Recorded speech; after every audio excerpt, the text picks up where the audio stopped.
ng bayan, maasahan anumang panahon.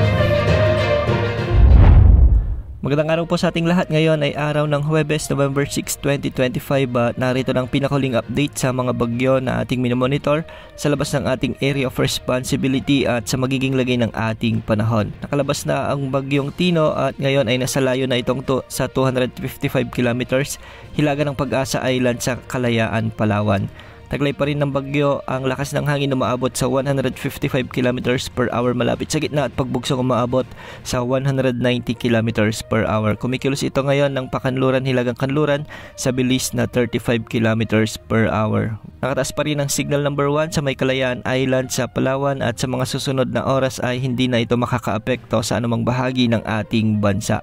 Kaya ngayong araw makakaranas pa rin ng mga pag-ulan at pagbugso ng hangin ang Kalayaan Islands dulot pa rin ng bagyong Tino kaya hindi inaalis ang banta ng mga pagbaha at pagguho ng lupa kung may mga malalakas na pag-ulan. Samantala dahil naman sa trough o extension pa rin ng bagyong Tino, asahan din ang maulap na kalangitan na may mga kalat-kalat na pag-ulan at thunderstorms sa Zamboanga Peninsula, sa may Aurora, Quezon Province, ang nalalabing bahagi ng Palawan, Basilan at Tawi-Tawi. Sa Batanes, northeast monsoon naman ang magdadala ng maulap na kalangitan na may mga kasamang pag-ulan. Sa mainland Cagayan, asahan din ang maulap na kalangitan na may mga kalat-kalat na pag-ulan at thunderstorms dulot ito ng shear line. At sa Metro Manila, nalalabing bahagi ng Luzon, nalalabing bahagi ng Visayas at Mindanao ay asahan naman ang bagyang maulap hanggang sa maulap na kalangitan, ngunit sa hapon at gabi posible ang malalakas na pagbuhos ng ulan dulot ng mga localized thunderstorms. Samantala, patuloy nating minomonitor ang bagyo na nasa labas pa ng ating area of responsibility. Lumakas na ito bilang tropical storm category at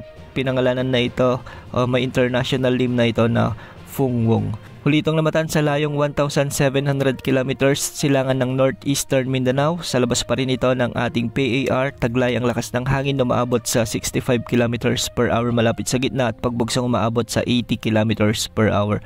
Kumikilos ito ng Hilagang Kanluran sa bilis na 20 kilometers per hour at kung mapapansin natin, medyo malawak na ang sirkulasyon ng bagyo ito at meron na itong diametro na umaabot sa 550 kilometers. Base sa latest forecast track ng Pag-asa ay naasahang bukas lalakas na bilang severe tropical storm ang bagyong ito at posibleng maabot na rin nito ang typhoon category. Magkakaroon ito ng rapid intensification bago ito pumasok sa ating area of responsibility sa araw ng Sabado at sa araw ng Linggo posibleng isa na itong super typhoon category. Mataas pa rin ang tsansa na maglalandfall ang bagyong ito sa kanyang peak intensity sa bahagi ng Northern Luzon o sa may Central Luzon, particular sa may Isabela o Aurora area.